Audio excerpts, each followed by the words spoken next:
اللہ اللہ اللہ اللہ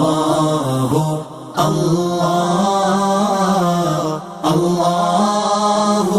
تو بتا رہا ہوں جی جی میں بتا رہا ہوں کہ مطلب اللہ سبحانہ و تعالیٰ نے حضور صلی اللہ علیہ وسلم کے دین کی تکمیل کر دی. مطلب جو پورا مکمل دین و شریعت ہے جی جی اسے دنیا میں مطلب حضور صلی اللہ علیہ وسلم پر اتار دیا کہ جی مطلب جو بھی شریعت ہے مکمل شریعت آپ کے اوپر نازل فرما دی حضور صلی اللہ علیہ وسلم کے اوپر. ٹھیک ہے. جی اور حضور نے بھی اعلان کر دیا کہ آج کے دین کی مطلب شریعت بالکل مکمل ہو گیا. جی جی جب شریعت مکمل ہو گیا چیز قرآن نازل ہو گیا اور حضور کے پاس صحابہ ہیں, مطلب ہر چیز کی ایک طرح سے تکمیل ہو گئی. جی. تو پھر ہمیں فقہ کی ضرورت کیوں پڑی؟ اور اگر میں ٹکرا کیوں ایک رہی ہے سوال فقہ؟ میں پوچھ رہا ہوں دین مکمل ہونے سے فقہ کا کیا لینا دینا؟ ٹکرا کیسے رہی؟ تعارض کا ہے؟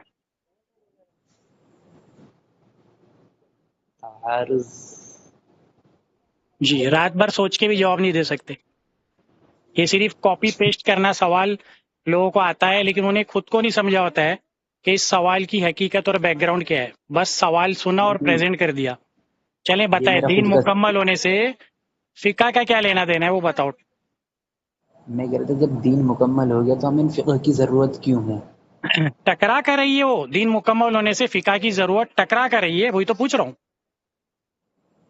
بھائی میں کہہ رہا تھا جب دین مکمل ہو گیا ہاں تو امام ابو حنیفہ یہ رحمۃ اللہ بار کو کیا بار تو آپ ضرورت ریپیٹ تھی؟ ایک ہی بات کر رہے ہو دین مکمل ہو گیا. میں پوچھ رہا ہوں تعارض کا ہے. دین مکمل ہونے یہ سے فقہ حنفی فقہ شافعی کا تعارض کا کیا آ رہا ہے؟ نامکمل سمجھ کے فقہ لکھی جا رہی ہے یا جی جی بس یہی ائمہ سمجھ پہ نہیں کچھ نازل ہو رہا ہے ہمارا یہ عقیدہ ہے؟ نہیں ہے. نہیں نہ ایک ہی یہ تو کہ ہم یہ مطلب بول رہے ہیں کہ نامکمل دین میں اضافہ ہو رہا ہے. یہ تو موقف ہی نہیں فقہ حنفی کا یا فقہ شافعی کا کوئی بھی فقہ کا. تو تعارض کدھر ہے جس کا میں جواب دوں؟ تو دین کو نامکمل سمجھ کے ہی تو فقہ بنائی گئی یہ ہے. کس نے بولا؟ کہاں لکھا ہے؟ میں پوچھ رہا ہوں کیونکہ مجھے اس بات کا علم نہیں. کہاں تم نے بولا دین نامکمل سمجھ کے ہی فقہ بنے گی؟ تم نے سیدھا بول دیا. یہ کس کا عقیدہ ہے؟ نہیں میں کس پوری دنیا نہیں میں کسی حنفی کا شافعی کا مالکی کا حنبلی کا عقیدہ موقف یہی نہیں؟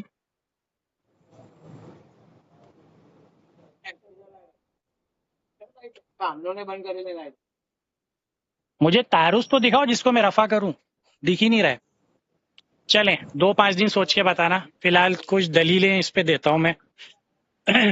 اگر تمہارا یہ کہنا ہے کہ دین مکمل ہو گیا تو اس کے بعد جو کچھ بھی نازل ہوگا وہ اضافہ ہے دین میں. جی جی ہاں بس یہی سمجھ لیں, یہی سوال سمجھ لیں. ٹھیک ہے. حضرت ابن عباس کا ماننا ہے کہ قرآن پاک کی جو آخری آیت ہے وہ سورہ بقرہ کی 281 ہے. اس کا ترجمہ ہے کہ اور اس دن سے ڈرو جس میں تم اللہ کی طرف لوٹائے جاؤ گے, پھر ہر شخص کو اس کی کمائی ہوئی نیکی یا بدی کا پورا بدلہ دیا جائے گا اور ان پر ظلم نہیں ہوگا. یہ تو اس کے بعد نازل ہوئی جو آپ نے پڑھی. آج ہم نے دین کو مکمل کیا. اس آیت کیا کریں؟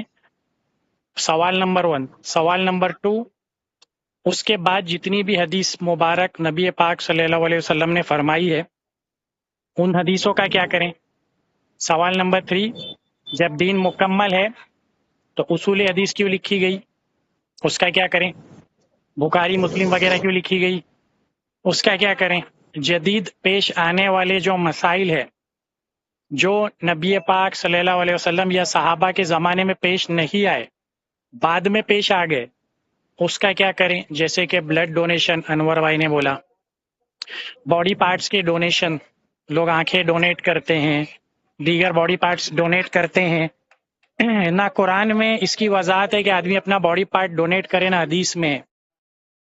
تو ان مسائل, ان جیسے مسائل اور آنے والے جبھی تک دنیا رہے گی, جتنے بھی سال, ہزاروں سال, کروڑوں سال, پتہ نہیں جب تک اس کی عمر ہے, تو جو جدید مسائل پیش آئیں گے جو حضور کے زمانے میں تھے ہی نہیں, صحابہ کے زمانے میں تھے ہی نہیں, یا اس آیت کے نازل ہونے کے بعد آئے مسائل, اس آیت کے نازل ہونے کے بعد مسائل آئے. جیسے کہ حضرت عثمان رضی اللہ عنہ نے جو جمعہ کی دوسری اذان چالو کی, مانعین زکوٰۃ سے قتال کا مسئلہ حضرت ابو بکر کے زمانے میں آیا, اور حضرت عمر کے زمانے میں 3 طلاق ایک نیت سے دینے کا بہانہ بنا کر کے لوگ 3 دیتے اور کہتے ایک دیا.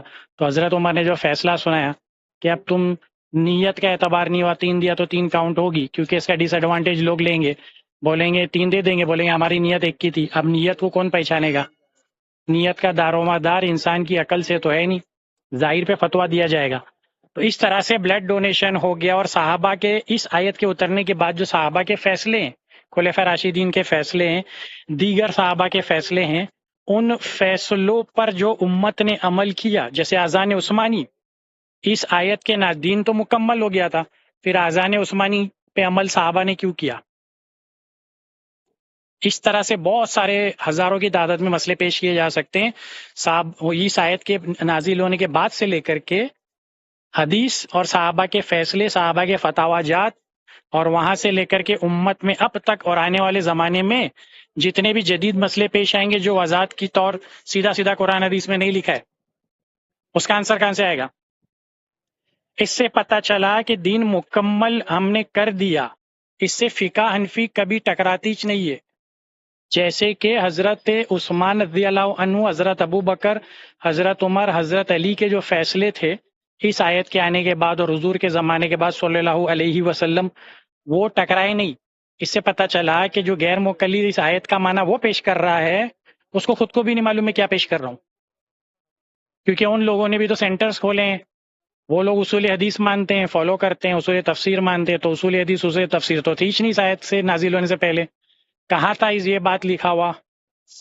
متواتر حدیث کسے کہتے ہیں اس آیت کے نازل ہونے سے پہلے؟ یہ کہاں لکھا ہے قرآن میں یا حدیث میں کہ متواتر کسے کہتے ہیں، عزیز کسے کہتے ہیں، موقوف مرفوع کسے کہتے ہیں، مقطوع کسے کہتے ہیں، مدلس راوی کسے کہتے ہیں؟ یہ سب کہاں تھا؟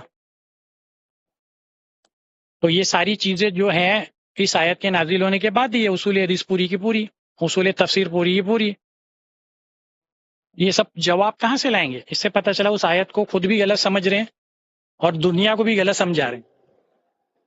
اس آیت کا مطلب یہ ہو گیا کہ ہم نے ایسی شریعت کو مکمل نازل کر دیا جو قرآن، حدیث، اجماع اور اجتہاد سے قیامت تک آنے والے تمام مسئلے کا حل دے گی۔ ہم نے ایسی کمپلیٹ شریعت آپ کو دے دی۔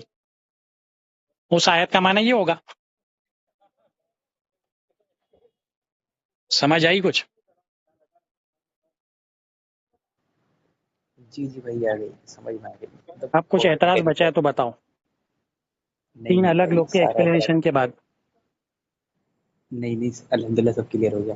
اور جزاک اب اللہ۔ ایک اعتراض، جس نبی نے ہمیں چپل پہننے کا طریقہ بتایا ہو، جس نبی نے ہمیں بالوں میں کنگھی کرنے کا طریقہ بتایا ہو، جس نبی نے ہمیں کپڑے پہننے کا طریقہ بتایا ہو، جس نبی نے ہمیں سونے کا طریقہ بتایا ہو، ارے جس نبی نے ہمیں بیت الخلاء میں جانے اور آنے کا طریقہ بتایا ہو، اس نے اپنے نام پر خوشی منانے کا طریقہ لوگوں کو نہیں بتایا؟ کیا نبی ہمیں اپنے پیدائش کے دن پر خوشی منانے کا طریقہ بتانا